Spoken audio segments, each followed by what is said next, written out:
کیا نبی اکرم صلی اللہ علیہ وسلم نے بتایا تھا کہ تم اس طرح وارنا کسی کے اوپر پیسے؟ اور اب یہ بھی ہو گیا کہ وہ جو گانے وانے ہوتے ہیں، جو لڑکیاں گاتی بجاتی ہیں، اب ان کو کیا ویل کہتے ہیں، بیل کہتے ہیں، کیا کہتے ہیں، ویل، نیک۔ اب وہ جو ہے وہ بھی جان کو آتی ہیں کہ اب دلہن کی اماں ہیں کہ دلہن کی پھپھی ہیں، اب وہ پیسے دیں گی ہم کو، اور جب تک وہ پیسے نہیں دے دیتی وہ ان کا پیچھا نہیں چھوڑتے۔ یہ طریقہ مجھے بتائیں کس کا ہوتا ہے؟ گا کر پیسے کون وصول کرتا ہے؟ یا خوشی کا اظہار کر کے پیسے کون چاہتا ہے؟ بتائیے ذرا، سوچ لیں نا، آپ سوچیں کہ ہم غیر شعوری طور پہ کس طرف چل پڑے ہیں، صرف تحفوں کے نام پر، صرف خوشی کے نام پر۔ کیسے شیطان نے آ کر ان تمام چیزوں کو مسخ کر دیا ہے، کس کی شباہت ہم اختیار کرنے لگ گئے ہیں۔ انتہائی بدنامی ہوا کرتی تھی کہ کوئی گا کر پیسے لے، یہ تو کوئی سوچ نہیں سکتا تھا کہ گانے کے ساتھ ساتھ پیسے لیے جاتے ہیں، لیکن جب رسم بنا دیں آپ کسی چیز کو، پھر آپ دیکھیں کہ بری سی بری بھی رسم ہو وہ لوگوں کے لیے قابل قبول ہو جاتی ہے۔ آخر عربوں کے لیے بیٹیوں کو دفنانا بھی تو ایک رسم تھی نا، جو قابل قبول بن گئی تھی ان کے لیے۔ تو آج برے سے برے پیشے کی پیروی کرنا اگر وہ رسم بن گئی ہے تو قابل قبول ہے، تو بری نہیں لگتی۔ یہ تو ہمارے یہاں شادیوں کا ہم حال دیکھ رہے ہیں۔ اب ہوتا یہ ہے کہ کسی شادی کا دعوت نامہ آئے اور ہے وہ شادی مہینے کے 28 تاریخ کو، انسان کا تو دل ہی بیٹھ جاتا ہے، کہتے ہیں اللہ کیا دیں گے۔ پہلا خیال یہ آتا ہے شادی کا کارڈ دیکھ کے کہ اب دیں گے کیا اس میں۔ ایک کام کرنے والی تھی، ایک دن آئی گھر پہ تو بہت ہی پریشان تھی، پوچھا اس سے کہ بھئی مسئلہ ہے کیا، کیا پریشانی ہے؟ کہتی بی بی وہ شادی کا دعوت نامہ آ گیا۔ شادی کا دعوت نامہ آنا قیامت ہوتا ہے، اس لیے کہ وہ آپ کو بلانے کی توقع سے زیادہ آپ کے لانے کی توقع پر مبنی ہوتا ہے۔ بعض دفعہ تو لوگ کہتے ہیں کہ خود نہیں آئے تھے تو تحفہ تو بھیج دیتے، لفافہ نہیں بھیج سکتے تھے۔ اور جب آپ شادیوں میں جائیں تو پھر ضرور ہی ہاتھوں کو دیکھا جاتا ہے، لے کر کیا آئے۔ مہمانوں کی جو لسٹ بنائی جاتی ہے اس میں اہم یہ ہوتا ہے کہ اس کو بلانا ہے جس کو ہم نے دیا تھا۔ رشتہ دار تو آتے ہی آتے ہیں، ان کو تو بلاتے ہی ہیں، ساتھ ہی ساتھ پھر خیال آتا ہے لسٹ بناتے بناتے وہ جو فلاں جگہ، وہ ہم جہاں جس محلے میں رہتے تھے، وہ جو ہمارے پڑوسی تھے، ان کی جو بھابھی تھی نا ان کو ضرور بلائیں گے۔ اب آپ کہیں کہ وہ کس زمانے کے آپ کے پڑوسی، نہ جاننا پہچاننا، ملنا نہ جلنا، کیوں بلانا ہے؟ وہ ان کی بیٹی کی شادی ہوئی تھی تو ہم نے 100 روپے دیے تھے، ہم وہاں لفافہ دے چکے ہیں، اب ان کو بلانا ہے تاکہ کیوں بلانا ہے؟ وہ کیوں اتنی یاد آئیں؟ وہ نہیں یاد آئیں، اپنا لفافہ یاد آیا، وہ جو دیا تھا ان کو، اب وہ آئیں گی تو لفافہ تو لائیں گی نا، تو لہٰذا اب ان کو ضرور بلانا ہے۔ لوگ کہتے ہیں فلاں کو تو ضرور بلانا ہے، ان کے یہاں شادیوں میں اتنا دیا ہے ہم نے، ان کو تو ضرور بلائیں گے تاکہ لفافے ہم بھی وصول کریں۔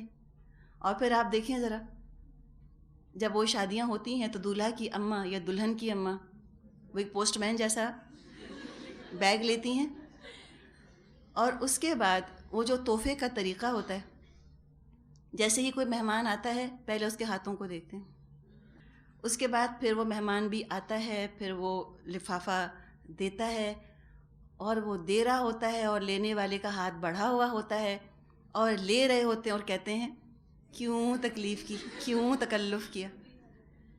یہ اس طرح ہاتھ پھیلا کے لے رہے ہوتے ہیں نا، لائیے دیجیے ہم کو، اور پھر وہ پرس کے اندر رکھ لیا جاتا ہے، پھر اس کی لسٹ بنتی ہے۔ لفافے یہ تھوڑی کہ کھول کے پیسے نکالیے، نہیں، پھر ایک کتاب بنتی ہے، لکھا جاتا ہے کس نے کتنے دیے، تاکہ جب ہم ان کے ہاں جائیں تو پھر ہم بھی اتنا ہی دیں اسی حساب سے۔ تو یہ تحفہ ہے کیا قرضہ؟ یہ کہاں سے تحفہ ہوا؟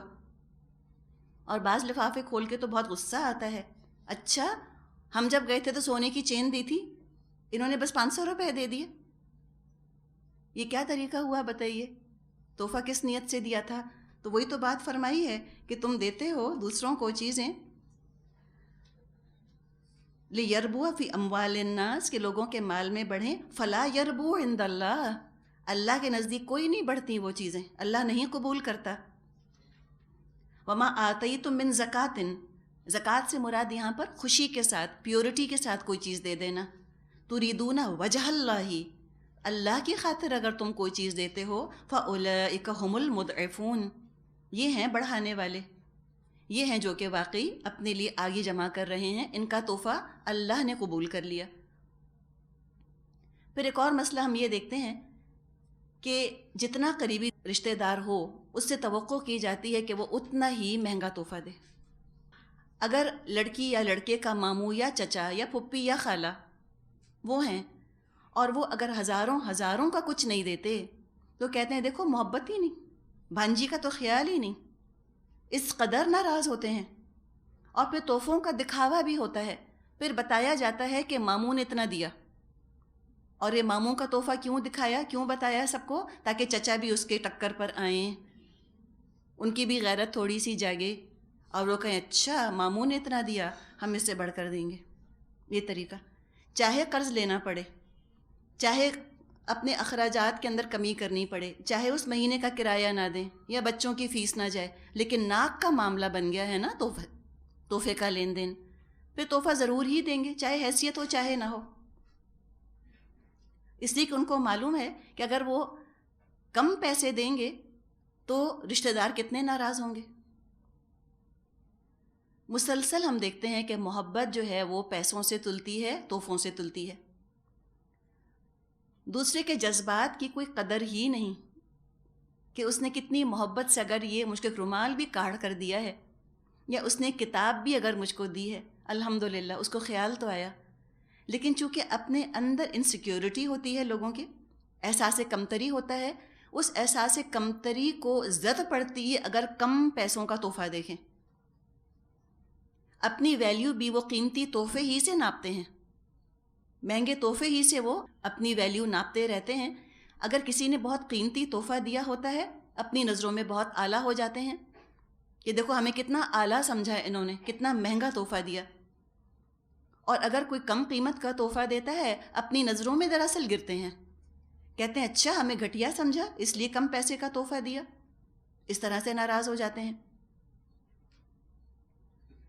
اب ہو یہ رہا ہے کہ یہ تحفے محبت بڑھانے کے بجائے تعلقات بگاڑنے کا باعث بن گئے ہیں، ناراضگیاں ہو جاتی ہیں، لڑائی جھگڑے ہو جاتے ہیں اس لین دین کے نام پر، ان تحفوں تحائف کے نام پر۔ حال یہ ہو گیا، آپ کسی کے ہاں گئے اور دوپہر کھانے کا وقت تھا، ان کو آپ کا آنا بڑا اچھا لگا، انہوں نے اصرار کر کر کے روک لیا کہ پلیز آپ ہمارے ساتھ کھا کے جائیے، آپ مت جائیے۔ اٹھے، محنت کی، جلدی جلدی کھانا لگایا آپ کے لیے انہوں نے۔ بعض دفعہ کھانا کھا کر لوگ اتنے ناراض ہوتے ہیں، کہتے ہیں لو اتنا اصرار کر کے روکا تو کل کی دال کھلا دی، تو روکا کیوں تھا؟ پھر وہ اپنی ویلیو کس سے دیکھ رہے ہیں؟ مرغی سے اور گوشت سے۔ اگر بریانی تھی، پلاؤ تھا اور کوفتے تھے اور قورمہ تھا اور میٹھے میں 4-5 چیزیں تھیں تو ان کو بہت ہی عزت کا احساس ہوتا ہے کہ دیکھو کتنی قدر کی نا، کتنا اچھا کھلایا۔ اور اگر کھانے میں دال ہو اور سبزی ہو اور کل کا سالن ہو تو کہتے ہیں یہ دیکھو ذرا کیا کھلایا، روک تو ایسے رہے تھے ہم کو، یہ کھلا دیا، جب تھا نہیں کچھ تو پھر روکا کیوں؟ یعنی کہ جذبات کا کوئی احساس نہیں کہ ان کو آپ کی کمپنی کتنی اچھی لگ رہی تھی، کتنے اصرار سے انہوں نے آپ کو روکا، کوئی احساس نہیں۔ یہ دیکھا کہ بوٹیاں کتنی تھیں گوشت کے اندر، سالن کے اندر، اس سے تولا، اس سے ناپا اپنے آپ کو، تو کیا قدر کی اپنی؟ نہ اپنی قدر کی، نہ اگلے کی قدر کی، دونوں میں سے کسی کی قدر نہ کی۔ تو یہ تو طریقہ نہیں ہوتا۔ اب ہو یہ گیا ہے ان باتوں کی وجہ سے کہ لوگ اب کھانے پر روکتے ہی نہیں۔ پہلے وہ فریج دیکھتے ہیں، رسپیکٹیبل چیز رکھی ہوگی تو کسی کو کھانے پر روکیں گے۔ اب وہ جو بے ساختگی تھی نا، جو سپونٹینٹی تھی رشتوں کے اندر، وہ ساری ختم ہو کے رہ گئی۔ اتنی دفعہ تو انسان کھانے پر اس لیے لوگوں کو نہیں روکتا کہ ہم کیا کھلائیں گے، یہ خفا نہ ہو یہ کھا کر۔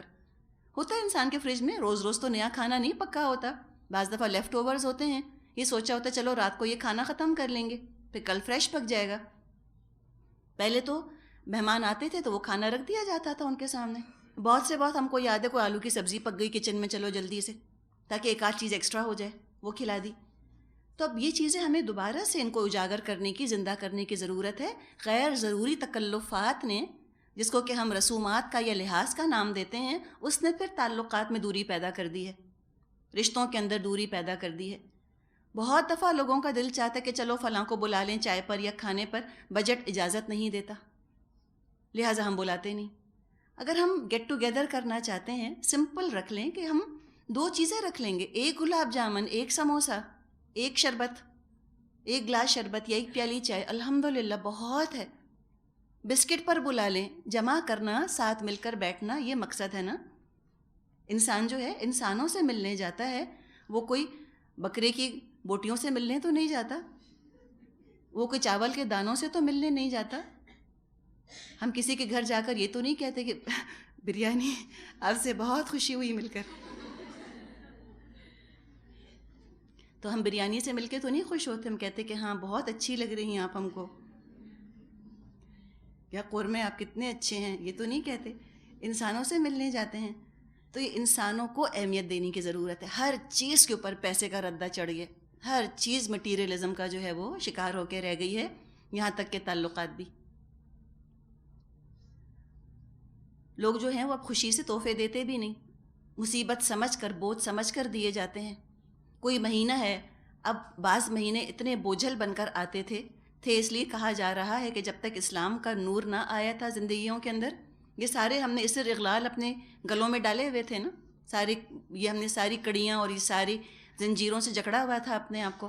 اب کوئی مہینہ ہے، اس میں کسی کی اینیورسری، کسی کی برتھ ڈے، کسی کا کچھ اور، تو کسی کے ہاں بچہ پیدا ہو گیا، تو پہلے مہینے انسان جو ہے وہ سر پکڑ کر بیٹھتا تھا کہ اب بجٹ پورا ہوگا کیسے۔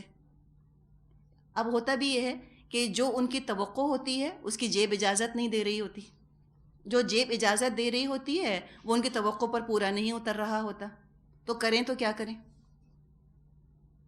کسی خاتون نے کہا کہ ہمارے خاندان میں یہ ہے کہ ہم جس کو بھی تحفہ دیتے ہیں وہ تحفہ لے کے بہت ہی ناراض ہوتا ہے۔ وجہ یہ ہے کہ ان کو اپنی حیثیت کا وہ تحفہ نہیں لگ رہا ہوتا۔ تو آپ مجھے بتائیں، یہ تحفوں میں وہ برکت رہی جو ہم نے حدیث کے اندر مضمون پڑھا ہے ابھی؟ بالکل نہ رہی۔ اور یہ چھوٹے چھوٹے بچوں کے اندر انکلکیٹ کر دی جاتی ہے چیز۔ چھوٹے چھوٹے بچے توقع کرتے ہیں کہ ہمارے لیے گفٹ آئیں گے عید کے موقع پر، ٹھیک، اور برتھ ڈے کے موقع پر۔ اس پہ تو بچوں نے فرض ہی کر لیا کہ ہمیں تو مانگنا ہی مانگنا ہے۔ تو یہ کتنی خود غرضی ہے جو کہ جنریٹ کی جا رہی ہے، بجائے کہ جو اسلام دینے والا مزاج بنا رہا ہے وہ مزاج ڈسٹارٹ ہو کے فطرت سے ہٹ کر لینے والا مزاج بن گیا۔ ساری کائنات کا مزاج دیکھیں جو کہ مسلم ہے، جو فطرت پر قائم ہے، اس کا مزاج دینے والا ہے۔ سورج دیتا ہے، درخت پھل دیتا ہے، زمین جو ہے وہ کھیتی اگاتی ہے، سورج جو ہے وہ، ابھی ہم نے بات کی، چاند ہمیں ٹھنڈک دیتا ہے، سمندر ہم کو کھانا دیتا ہے، جانور ہم کو غذا دیتے ہیں، گائے جو ہے وہ دودھ دیتی ہے، ساری کائنات دینے والی ہے۔ تو انسان جب فطرت سے ہٹتا ہے تو وہ خود غرض اور لینے والا ہو جاتا ہے، اور ان چیزوں کی برکت بالکل ختم ہو کے رہ جاتی ہے، تحفے تحائف کی برکت بھی۔ یہ کتاب ہے اصلاحی خطبات، مفتی محمد تقی عثمانی صاحب کی ہے۔ اس میں یہ لکھتے ہیں کہ رسموں نے ہم کو جکڑ لیا ہے۔ یہ والیوم 8 ہے اصلاحی خطبات کا، جلد نمبر 8 ہے۔ اس میں یہ لکھتے ہیں کہ اگر کسی کے گھر شادی بیاہ ہے، اس موقع پر اس کو کوئی تحفہ دینے کو دل نہیں چاہ رہا، ہو سکتا ہے نا کہ دل نہیں چاہ رہا آپ کا دینے کا، یا دینے کی طاقت نہیں، مرادیں افورڈ نہیں کر سکتے، اب یہ سوچ رہے ہیں اگر تقریب میں خالی ہاتھ چلے گئے تو برا معلوم ہوگا، چنانچہ بادل نخواستہ اس خیال سے تحفہ دیا جا رہا ہے اگر نہ دیا تو ناک کٹ جائے گی، خاندان والے کیا کہیں گے، اور جس کے ہاں شادی ہو رہی ہے وہ یہ کہے گا ہم نے تو اس کی شادی میں تحفہ دیا تھا اور اس نے ہم کو کچھ نہ دیا۔ چنانچہ یہ تحفہ دل کی محبت سے نہیں دیا جا رہا، بلکہ رسم پوری کرنے کے لیے، نام و نمود کے لیے دیا جا رہا ہے، جس کا نتیجہ یہ ہوا کہ اس تحفے دینے کا ثواب تو نہ ملا، بلکہ نمود کی نیت کی وجہ سے الٹا گناہ ہو گیا، ریاکاری آ گئی اس کے اندر، دکھاوے کے لیے دیا۔ اور اب شادیوں سے بڑھ کے اب آپ دیکھیں ہمارے یہاں تو عام ملنے جلنے کے اندر بھی یہ رواج چل پڑا، کسی کے ہاں وزٹ پہ جائیں گے یا کھانے پر جائیں گے تب بھی کچھ نہ کچھ لے کر جانا ضروری ہے، یا پھولوں کا گلدستہ، اور یہ ایک آدھ پھول کی بات تو نہیں جو کہ حدیث میں آئی تھی، اب تو اتنے مہنگے مہنگے بنچز آتے ہیں. چلیں 50-60 روپے کے آپ نے کچھ تھوڑے سے اگر پھول لے لیے تو چلو کوئی بڑی بات نہیں. 100 روپے تک لے لیے چلو افورڈیبل ہے, اور نہیں لیا تو کوئی بڑی بات نہیں. لیکن اس میں یہ کہنا کہ اب فلاں نے ہم کو ڈنر پر بلایا ہے, خالی ہاتھ کیسے جائیں, تو یہ پھر بوجھ ہے نا, پھر یہ بڑی مشکل چیز ہے. اچھا اس میں بھی پھر آپ دیکھیں جو بات انہوں نے لکھی ہے وہ بڑا اچھا اس کے اندر بیلنس آ گیا ہے کہ اب اگر کوئی کسی کی شادی پہ تحفہ دینا چاہتا ہے, اپنے دل سے دینا چاہتا ہے, توقع نہیں کی جا رہی, اب وہ اس کو حرام بھی نہ کرے, اس ایکسٹریم پر بھی نہ جائے کہ اس کو بالکل حرام کر لے. لیکن اگر کسی کو یہ لگتا ہے کہ یہ رسم بن گئی ہے, رسم کو توڑنا ہے, تو بعض آپ نے شادی کے کارڈز دیکھے ہوں گے, اس پر وہ نیچے لکھ دیتے ہیں کہ برائے مہربانی آپ بس دعاؤں کا تحفہ دے دیجئے. اس میں یہ ہوتا ہے کہ لوگ ریلیکس ہو جاتے ہیں, اپنی محبت سے جو دینا چاہ رہا ہوتا ہے پھر وہ دے دیتا ہے, اور جس کو دینا بوجھ لگ رہا ہوتا ہے, جو دکھاوے یا رسم کے طور پہ دینا چاہ رہا ہوتا ہے, وہ ریلیکس ہو جاتا ہے, وہ نہیں دیتا. تو ہم یہ بھی کر سکتے ہیں کہ ہم اپنے ہاں شادیوں کے کارڈ پر یہ چیز لکھ لیجئے. ایک اور شادی کا کارڈ تھا, اس پہ انہوں نے کچھ اس قسم کا مضمون لکھا تھا کہ ہمیں آپ کی دعاؤں کی ضرورت ہے. اگر آپ اس کو جس جوڑے کی شادی ہو رہی ہے, اگر آپ اس کو کوئی تحفہ دینا چاہتے ہیں تو یہ ایڈریسز ہیں, اور اس میں ویلفیئر ٹرسٹس کے انہوں نے ایڈریسز لکھ دیے تھے کہ آپ ایدی ٹرسٹ کے اندر یا سٹیزنز فاؤنڈیشن کے اندر مثال کے طور پہ ان کو آپ کچھ نہ کچھ ہدیہ دے دیجئے جو ہماری اولاد کے لیے صدقہ جاریہ بنے گا. تو یہ بھی آلٹرنیٹ ہے. اب اگر کوئی تحفہ لے کر ہی آ گیا شادی میں, اب اس کو منع کرنا یہ بھی مروت کے خلاف ہے, یہ بھی اچھا ہے, وہ شرمندہ ہوگا نا, یہ اچھا نہیں لگے گا. تو اتنے زور زبردستی بھی نہ کرے انسان کہ اس کو حرام کے درجے پر لے جائے, یہ دوسری ایکسٹریم پہ ہم کہیں چلنا پڑیں. مراد ہے کسی بھی ایکسٹریم سے بچ کے تحفے کو اس کی مناسب جگہ پر لے کر آ جانا, اس کی ضرورت ہے. تو یہی انہوں نے لکھا ہے کہ تحفہ کس مقصد کے تحت دیا جائے. لکھتے ہیں اگر کسی شخص کے دل میں خیال آیا کہ میرے ایک عزیز کے یہاں خوشی کا موقع ہے, میرا دل چاہتا ہے میں کوئی اس کو ہدیہ پیش کروں اور اس کی خوشی کے اندر میں بھی شریک ہو جاؤں, اور ہدیہ دینے سے بدلہ یا نام و نمود اور دکھاوا پیش نظر نہیں, بلکہ اپنی رشتہ داری کا حق ادا کرنا ہے اور اللہ کو راضی کرنا ہے, تو اس صورت میں تحفہ دینا اور پیسہ دینا اجر اور ثواب کا باعث ہوگا, اور یہ تحفے اور پیسے صلہ رحمی میں لکھے جائیں گے, بشرطی کہ ہدیہ دینے سے اللہ کو راضی کرنا مقصد ہو.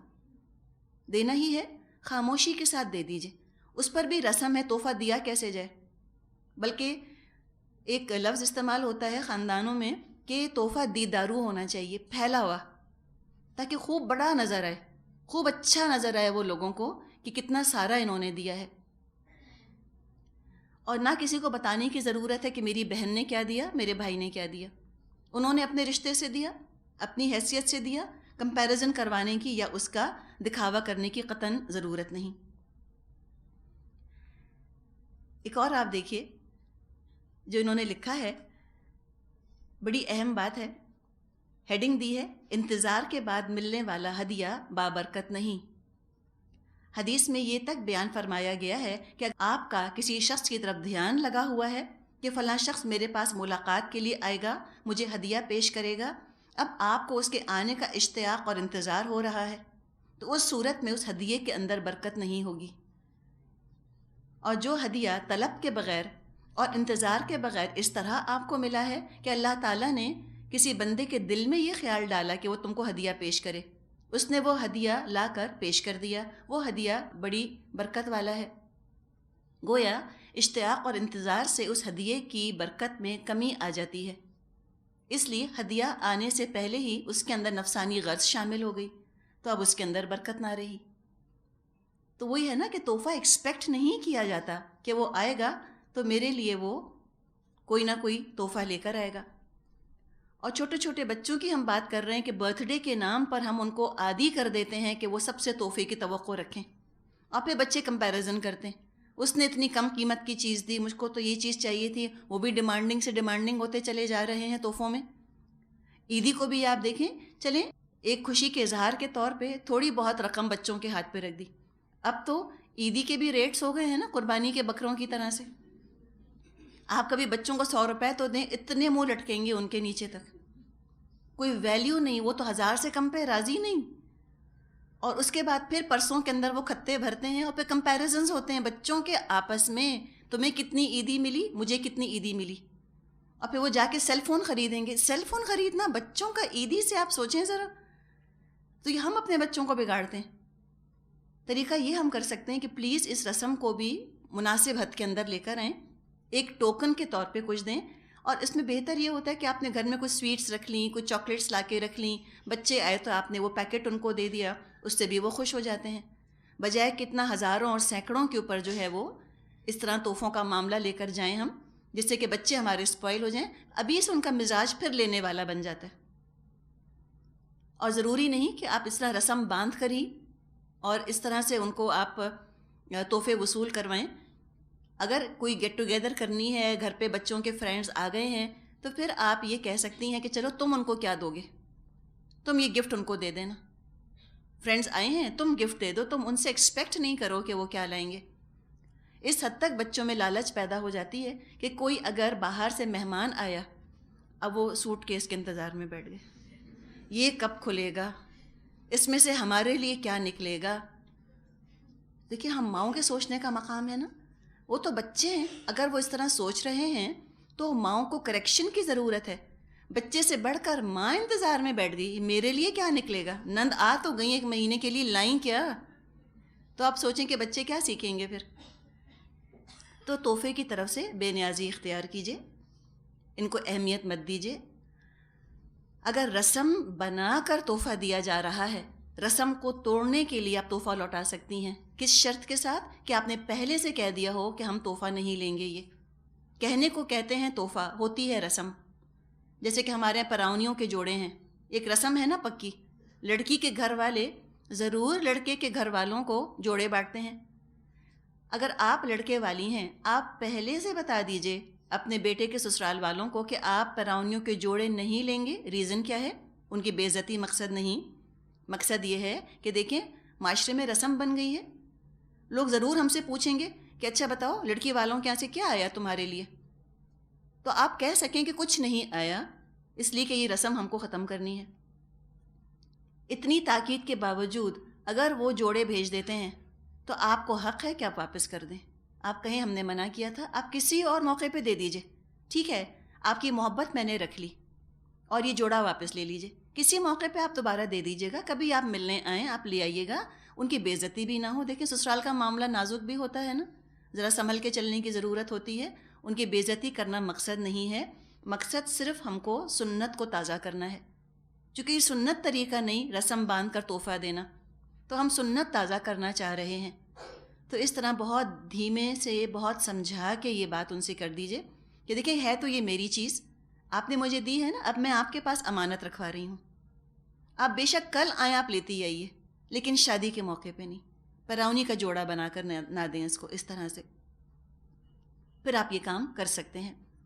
اور بچوں کو بھی بار بار یہ تربیت دینے کی ضرورت ہے کہ تحفہ ایکسپیکٹ نہیں کیا جاتا، تحفہ تمہارا حق نہیں ہے، یہ تو کسی کا احسان ہے جو کوئی تمہارے ساتھ کر دے. اور بچوں کے اندر پھر فیلنگز آتی ہیں کہ مہنگا تحفہ کیوں نہیں ملا. تو پھر ان کو سمجھائیے کہ جو تمہاری قسمت میں ہوگا. ابھی ہم نے پڑھا ہے اللہ تعالیٰ نے فرمایا کہ اللہ ہی روزی کشادہ کرتا ہے، اللہ ہی تنگ کرتا ہے. اور اس کا ایک طریقہ یہ ہے، بچوں کا دیکھیں شوق ہوتا ہے نا، رنگین رنگین ریپرز، وہ ریبنز، وہ ان کو بہت اچھے لگتے ہیں. آپ چھوٹی چھوٹی چیزوں کو ریپ کر کر کے بچوں کو دیتی رہیے. آپ ان کو ہر ہفتے گفٹ دیجیے اپنی طرف سے، تاکہ ان کے چھوٹے چھوٹے ارمان بھی پورے ہو جائیں. کوئی اچھے نمبر آئے آپ ان کو ریپ کر کے گفٹ دے دیجیے. کوئی انہوں نے اچھا کام کیا آپ ریپ کر کے کوئی گفٹ ان کو دے دیجیے، تاکہ ان کا شوق بھی پورا ہو جائے اور ان کے اندر سے یہ لالچ نکل جائے، گریڈ نکل جائے. تربیت یہی کرنی ہے نا کہ ان کے اندر احساس محرومی بھی پیدا نہ ہو کہ سب کو گفٹ ملتے ہیں ہم کو گفٹ نہیں ملتے. تو آپ ان کو گفٹ دیجئے اور اتنے دے دیجئے کہ ان کا دل الحمدللہ مطمئن ہو جائے. چھوٹے ہیں نا، بچے ہیں، بچوں کو ہم کو بچہ ہی سمجھ کے رکھنا ہے. لیکن جب ماؤں کا جیسے ہم بات کر رہے ہیں، جب ماؤں کا طریقہ یہ ہوگا تحفوں کے بارے میں اتنی حساس اور اتنی زیادہ وہ خود غرض ہوں گی، تو وہی چیز بچے سیکھیں گے. بعض تو خواتین ہر موقع پر ایکسپیکٹ کرتی ہیں، توقع کرتی ہیں کہ شوہر ان کو تحفہ دے گا. پیچھے پڑھ پڑھ کر تحفہ مانگتی ہیں میاں سے. اور یہ انداز پھر ہم نے بھی دیکھا تھا کس کا ہوتا ہے، لڑ لڑ کے اور مانگ مانگ کر لینا کون مانگتا ہے؟ فقیر مانگتے ہیں اس طرح سے. تو یہ فقیروں والا انداز اپنا لیتی ہیں، روتی ہیں اور دھوتی ہیں کہ ہم کو تو وہ چاہیے، اور اینیورسری آئی تم نے تحفہ نہیں دیا، اور بچہ پیدا ہوا تم نے تحفہ نہیں دیا. ایک خاتون کہنے لگی کہ میں تو اتنا روئی بچے کے ہونے پر، میرے میاں خالی ہاتھ آ گئے. جبکہ میرا جو بھائی تھا، جب میری بھابھی کے یہاں بچہ ہوا تو بھائی پہلے سے سونے کی چوڑیاں لے کر آیا ہوا تھا. تو خیال ہی آیا پوچھنے کا کہ کیا بھائی کے یہاں بچہ نہ ہوا؟ تو بھابھی نے کچھ دیا تھا بھائی کو. یہ تو ایکسپیکٹ نہیں کرتے کہ اچھا ہم کو بھی دینا چاہیے. اور پھر اگر لین دین کرنا ہے تو رسم مت بنائیے، بغیر رسم کے تحفے دینا. جو رسم بن گئی ہے تحفوں کی، یہ بالکل ضد ہو گئی ہے. تحفے کی جو اسپرٹ ہے، جو تحفے کی روح ہے، وہ بالکل مسخ ہو کے رہ گئی ہے رسومات کی وجہ سے. کبھی دل چاہا کسی کے یہاں کچھ لے جانے کا، لے جائیے، نہیں مت لے جائیے. شادی ہے، اب آپ کو اگست میں دیکھیں شادیاں بہت ہوتی ہیں، اگست میں بچوں کے اسکول کھلتے ہیں. اب ماشاءاللہ وہ تو چھٹیوں میں اتنی تیزی کے ساتھ بچے بڑھتے ہیں نا. اگست میں آپ کو ان کو یونیفارم بھی چاہیے ہوتا ہے، ان کا نیا بستہ چاہیے ہوتا ہے، کتابیں خریدنی ہوتی ہیں، سلیبس ہوتا ہے، بعض دفعہ 2 مہینے کی فیس دینی ہوتی ہے. اتنا خرچہ ہوتا ہے کہ بعض دفعہ اچھے کھاتے پیتے افورڈ نہیں کر سکتے کوئی چیز لے کر جائیں. تو کوئی کمپلسری نہیں ہے کہ تحفہ لے کر ہی جایا جائے شادی میں. لے جا سکتے ہیں لے جائیں، نہیں لے جا سکتے مت لے جائیں. بچے پیدا ہوتے ہیں، لوگ کہتے ہیں اچھا خالی ہاتھ کیسے جائیں، اور بچہ پتہ چلا سال کا ہو گیا. اسپونٹینٹی ختم ہو گئی ہے نا، بے ساختگی ختم ہو گئی ہے. خوشی کا فوراً اظہار ہم کرتے ہوئے جھجکتے ہیں. کیوں؟ خوشی کے اظہار میں اور اس شخص کے اندر کیا چیز حائل ہے؟ تحفے کی دکان. بازار جائیں گے تو کچھ لیں گے تو پھر ان کے ہاں جائیں گے، کہتے ہیں کچھ نہیں تو مٹھائی کا ڈبہ ہی لے لو، کچھ نہیں تو ایک ہار ہی لے لو. تو پھر آپ دیکھیں یہ ضروری نہیں. آپ چلی جائیے، آپ مل لیجئے، ملاقات کر لیجئے. کبھی دل چاہا آپ کا تو آپ تحفہ دے دیجیے گا، نہیں دل چاہا، نہیں افورڈ کر سکے، یہ یاد ہی نہیں رہا، کوئی بات نہیں. کوئی برا نہ ماننے کہ تحفہ لے کر کیوں نہ آئے. اپنے لیے ہم کو جو رویہ اختیار کرنا ہے وہ یہ کہ ہم تحفے کی توقع میں نہ بیٹھے رہیں. ہم جو ہے ہم یہ نہ سوچیں کہ اس نے کیا دیا یا اس کو کیا دینا چاہیے، اور اس چیز کو انکلکیٹ کریں. اور یہ نہ ہو کہ تحفہ نہیں ملا تو موڈ خراب ہو گیا. اور ضروری نہیں کہ کوئی تحفہ دے رہا ہے تو وہ آپ سے بہت محبت بھی کرتا ہے. کیا گارنٹی ہے؟ کیا پتہ وہ بھی دکھاوے کے طور پر ہی دے رہا ہو. آپ کی محبت ہو نہ، آپ کی عظمت ہو نہ، آپ کا خیال ہو، وہ تو اپنی بڑائی، اپنی دولت کا اظہار چاہ رہا ہو. اس رویے کے ساتھ وہ تحفہ، وہ کیا برکت لے کر آئے گا؟ کچھ بھی برکت اس کے اندر نہ ہوگی. تو مہمان نوازی یہی ہوتی ہے کہ آگے بڑھ کر مہمانوں کا خیال کیا جائے. مہمان نوازی یہ نہیں ہے کہ مہمان کے ہاتھوں کو دیکھا جائے. جیسے کسی نے کہا کہ تم آؤ گے تو کیا لاؤ گے، اور ہم آئیں گے تو کیا دو گے. یہ رویہ یہ مناسب نہیں. یہ اسلام کا جو تحفے کا مزاج ہے، تحفے کی لین دین کا مزاج ہے، یہ اس کے بالکل خلاف ہے. اور کبھی تحفے کی ویلیو مت دیکھیے کتنے کا، اس کی کوئی اہمیت نہیں. آپ کو پہننا اوڑھنا ہے، اللہ آپ کو دے گا. آپ لوگوں کی محتاج مت بنیں، یہ بھی محتاجی ہے. توقعات لگانا، یہ ہم اپنے آپ کو محتاج کر رہے ہوتے ہیں کسی کے آگے.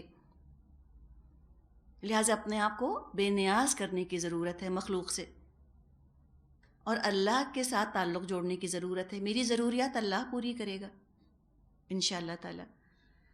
تو اللہ تعالی ہم کو توفیق دے کہ ہم تحفوں کے بارے میں صحیح طرز عمل کا اظہار کر سکیں، اور تحفے اللہ کرے کہ ہمارے معاشرے کے اندر پیار محبت بڑھانے کا ذریعہ بنے، اور یہ کہیں بوجھ نہ بن جائیں، یہ شکایتوں کا اور دل خراب ہونے کا باعث نہ بن جائیں. اچھا جی، اب آگے چلتے ہیں. آیت نمبر 40.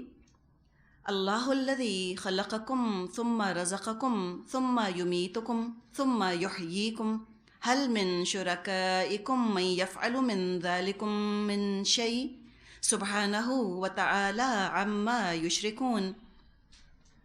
اللہ ہی ہے جس نے تم کو پیدا کیا، پھر تم کو رزق دیا، پھر وہ تم کو موت دیتا ہے، پھر وہ تم کو زندہ کرے گا.